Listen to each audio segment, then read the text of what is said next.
আসসালামু আলাইকুম।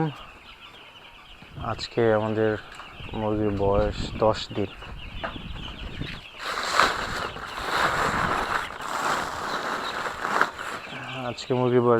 আমরা আজকে ভাবছিলাম তুষ ফালাই দিব আর কি, মাছের মধ্যে ছেড়ে দেবো, বাট আজকে আমাদের ভ্যাকসিন করতে হবে, তো ওই জন্য তুষ ফালাই দিলে পরে ভ্যাকসিন করতে গেলে সমস্যা হয়। কারণ তুষটা ফালাই দেওয়ার পরে একদিন বাচ্চা একটু কম খাওয়া দাওয়া করে আর কি। কম খাওয়া দাওয়া করার কারণে যে তুষের মধ্যে যেভাবে বসে আছে, তখন মাছের মধ্যে 1-2 দিন সময় লাগে বাচ্চা ঠিকঠাক করে চলাফেরা করতে, অভ্যস্ত হইতে আর কি। এই জন্য আজকে করা যাবে না আর কি। এখন বৃষ্টির কারণে আসলে তুষের অবস্থা বেশি ভালো না। রোদ উঠলে একটু শুকনা শুকনা থাকে, ভালো থাকে, কিন্তু ওই যে রোদ না ওঠার কারণে যে কী অবস্থা পায়খানা, এখন এগুলা এভাবে থাকলেও সমস্যা। মুরগি গ্যাস, মানে অ্যামোনিয়া গ্যাস তৈরি হয়, এতে মুরগির সমস্যা। এখন যেটা করতে হইব সেটা হচ্ছে তুষগুলারে হাত দিয়া উলট পালট করে দিতে হবে। নিচের তুষগুলো একটু শুকনো আছে, উপরের তুষগুলো পায়খানা ভরা, এগুলা দুইটা মিলায় আর কি উলট পালট করে তুষ করে দিতে হবে। আর এইখানে এই যে এইভাবে পরে পানির মধ্যে, এই ফাঁকটা বন্ধ করতে, এটা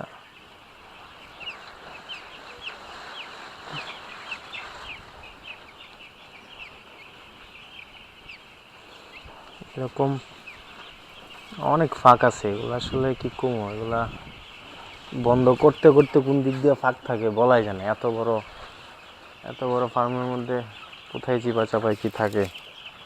ওই যে রাত্রে 12টা বাজে একটা পরে নিচে পড়ছে। আর এখানে 3টা বাচ্চা আছে, 3টা বাচ্চার মধ্যে 2টা বাচ্চা পায়ে সমস্যা, আর একটা সাইজ একেবারে ছোট, ঝিমাইতেছে, এই জন্য আলাদা রাখছি এখানে।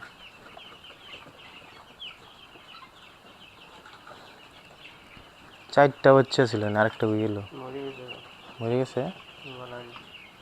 ও, চারটাতে একটা মারা গেছে। আর এটা এই ছোটোটার অবস্থা বেশি ভালো না। এখন পর্যন্ত বাচ্চা মারা গেছে এটা নিয়ে 29টা।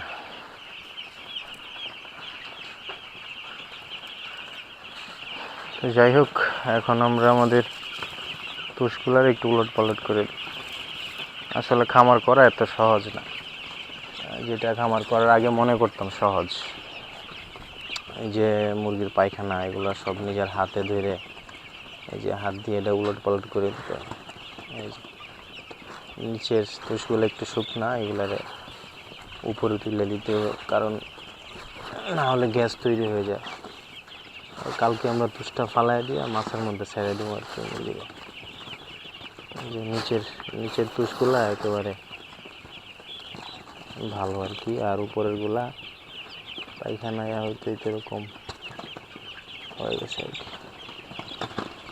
আলহামদুলিল্লাহ মুরগিগুলা সুস্থ আছে, এখন পর্যন্ত তেমন কোনো সমস্যা হয় নাই। 29টা বাচ্চা মারা গেছে, এগুলো কোনো, এটা স্বাভাবিক, ছোটোবেলায় বাচ্চা মারা যায় দুর্বলগুলা, কিন্তু বড় হইলে মারা গেলে সমস্যা। গত বেঁচে যে একটা অ্যাক্সিডেন্ট হয়েছে, ইনশাল্লাহ আশা করি এবার কোনো সমস্যা হবে না।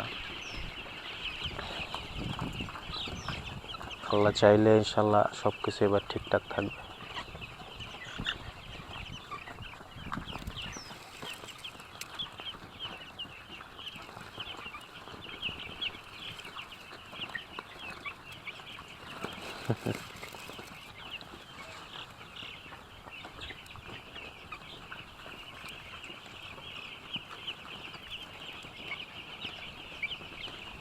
যে তুষগুলার করে দিছি, এখানে এসে বসে দিচ্ছি।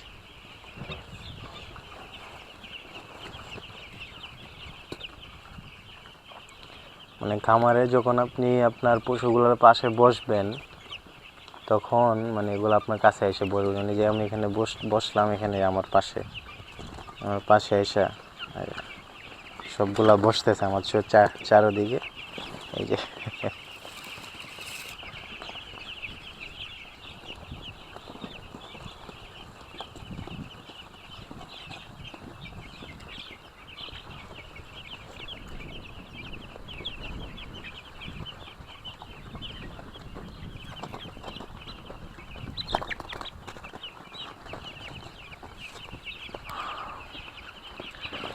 এই বুড়াগুলো খুললে তো আর এটা খুলে দিতে বলি, এই 3টা খুললে না রাখতে অন্য জায়গায়।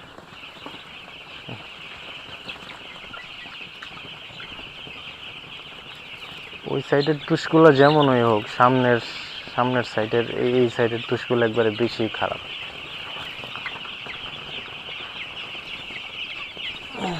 যে তুষগুলো একবারে নিচে দেওয়া ভালো না।